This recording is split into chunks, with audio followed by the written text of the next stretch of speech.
Bonjour et bienvenue dans la vidéo numéro 56 pour les 3e D. Nous allons faire un petit peu de théorie, grand E, R d'un triangle et d'un parallélogramme. Alors, il s'agit tout simplement d'un théorème qui va nous donner une formule pour l'aire du triangle et du parallélogramme de façon un peu plus rapide que ce qu'on connaissait avant. Alors, première formule, l'aire d'un triangle ABC est...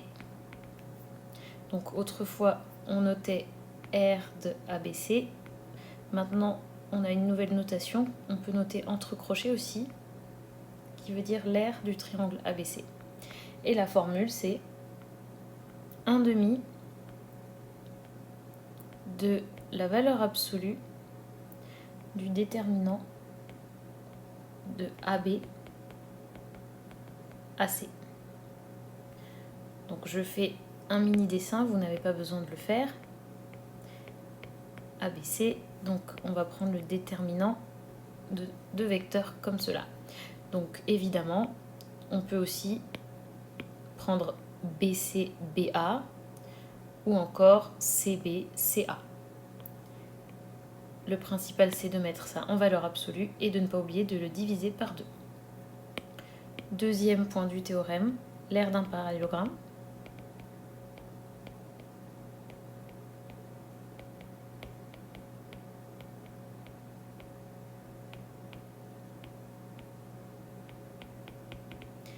On peut également noter entre crochets R de ABCD. Eh bien, on va avoir valeur absolue du déterminant de AB AD. Si je vous fais un petit dessin,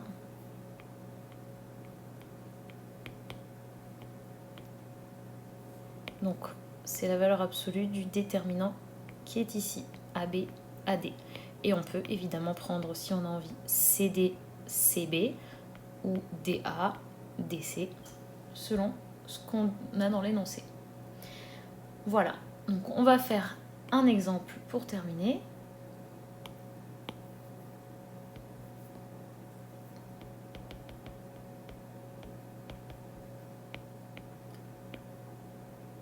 Et ça va se passer dans le livre à la page 67.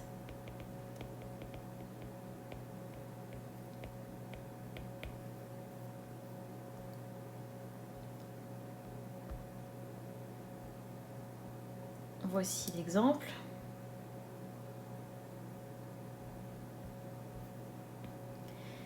Donc on a 3 points ABC. Ils ont calculé les composantes des vecteurs AB et AC. On a 9, moins 3 et 4, moins 5. Et on voudrait avoir l'aire du triangle ABC. Donc on applique la formule. C'est 1/2 de la valeur absolue du déterminant de AB AC. C'est-à-dire, attention, ici les deux traits ne veulent pas dire que c'est la norme, hein, c'est la valeur absolue du déterminant. Donc de 9 moins 3, 4 moins 5. Je fais ma petite boucle. On obtient moins 45, moins 12. Donc plus 12. Et ne pas oublier la valeur absolue. Et le sur 2 vient du 1/2 qui est devant. On obtient alors moins 33 en valeur absolue. Ça donne 33 divisé par 2. On a 16,5 unités d'air pour ce triangle. Voilà, donc la valeur absolue, elle est là pour être sûr que le résultat est bien positif. Une aire négative n'existe pas. Voilà, alors maintenant, on va pouvoir faire un exercice. À bientôt.